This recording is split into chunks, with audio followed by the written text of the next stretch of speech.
Kalau ini benar, seluruh tubuhnya benar. Tapi kalau ini rusak, sekujur tubuhnya pun akan rusak. Ala wahiyya al-qalb, yaitu hati, sebagaimana yang dijelaskan oleh Rasulullah.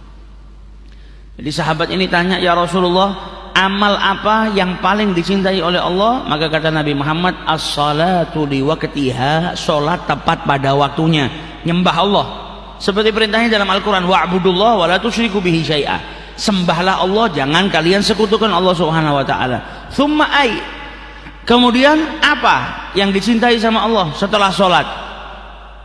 Maka dijawab oleh Rasulullah, yang kedua yang dicintai oleh Allah Subhanahu wa ta'ala setelah sholat adalah al-birrul walidain, berbakti kepada. Saya mau hijrah dan saya juga mau berjihad di jalan Allah Subhanahu wa ta'ala. Nabi tanya, alaka walidan, apakah kau masih memiliki kedua orang tua? Apakah engkau masih memiliki salah seorang daripada orang tua? Maka dijawab oleh sahabat tersebut, masih ya Rasulullah, bahkan dua-duanya masih hidup. Kata Rasulullah, kalau begitu kembali kepada kedua orang tuamu, rawatlah mereka, berbaktilah kepada mereka, maka engkau akan mendapatkan pahalanya di sisi Allah Subhanahu wa ta'ala. Jadi orang mau jihad pahalanya besar, tapi masih punya kedua orang tua. Kata Nabi Muhammad, apa kembali, rawat, bakti sama orang tuamu, maka engkau akan mendapatkan pahalanya jihad fisabilillah dengan berbakti kepada kedua orang tuamu. Dalam riwayat yang lain, ketika ditanya oleh Rasulullah, ada salah seorang sahabat yang ingin berjihad di jalan Allah Subhanahu wa ta'ala. Nabi tanya, punya orang tua? Masih ya Rasulullah, ibu saya. Kembali bakti sama ibumu, maka engkau akan mendapatkan pahalanya haji dan umrah dan berjihad di jalan Allah Subhanahu wa ta'ala. Jadi seorang anak kalau dia berbakti kepada kedua orang tuanya dapat pahala haji. Kalau sudah dapat pahala haji berarti hajinya sempurna. Belum tentu kalau dia melaksanakan haji sendiri bisa sempurna.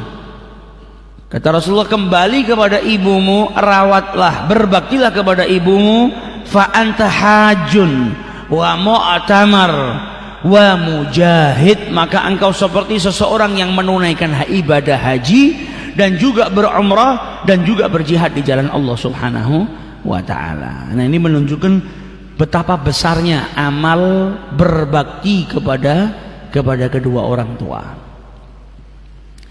Orang tua ini adalah seseorang yang dipilih oleh Allah Subhanahu wa ta'ala dan menjadi perantara seorang anak untuk masuk ke dalam surganya Allah, menjadi perantara seorang anak untuk mendapatkan keridhaannya Allah, menjadi perantara bagi seorang anak untuk mendapatkan rahmatnya Allah, menjadi perantara bagi seorang anak untuk lebih dekat kepada Allah Subhanahu wa ta'ala. Orang tua ini anak tangga bagi seorang anak.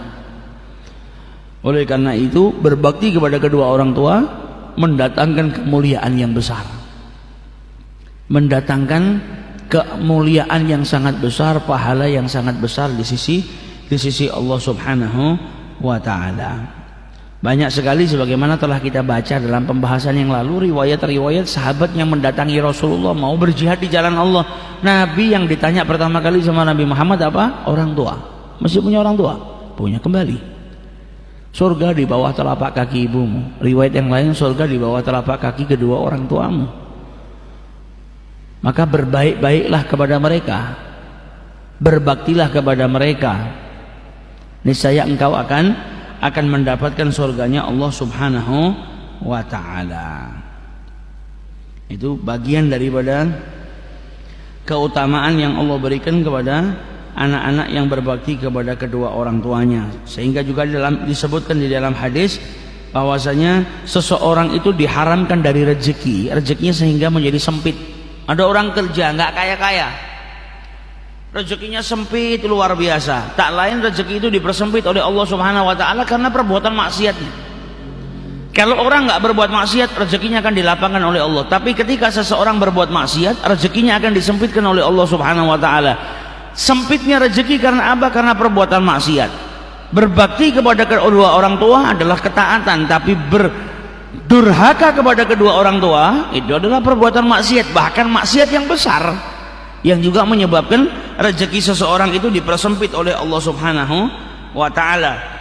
Dan sesuatu yang telah ditentukan oleh Allah atau yang disebut dengan qadha itu nggak bisa dirubah kecuali dengan dengan doa. Dan umur manusia itu juga telah ditentukan oleh Allah Subhanahu wa taala, tapi umur itu bisa diperpanjang oleh Allah Subhanahu wa taala. Salah satu amalan memperpanjang umur manusia yaitu taat kepada kedua orang tua. Silaturahmi memperpanjang usia. Kemudian berbakti kepada kedua orang tua juga memperpanjang usia seseorang. Lihat berapa banyak kita saksikan umatnya Nabi Muhammad ini usianya bukan seperti umat-umat dahulu. Umat-umat dahulu ini ada yang usianya di atas 200 tahun. Ada yang 300 tahun, panjang-panjang. Tapi umatnya Nabi Muhammad jarang ada yang sampai melewati 100 tahun. Tapi terkadang kita dapetin orang-orang yang usianya di atas 100 tahun. Ternyata ketika ditanya amaliyahnya apa? Berbakti kepada kedua orang tua. Baktinya kepada kedua orang tua menjadikan usianya dipanjangkan oleh Allah Subhanahu wa taala. Ada sahabatnya Nabi yang dipanjangkan juga usianya sama Allah Subhanahu wa taala. Salah satunya siapa? Anas bin Malik. Dipanjangkan usianya karena doanya Rasulullah. Itu pun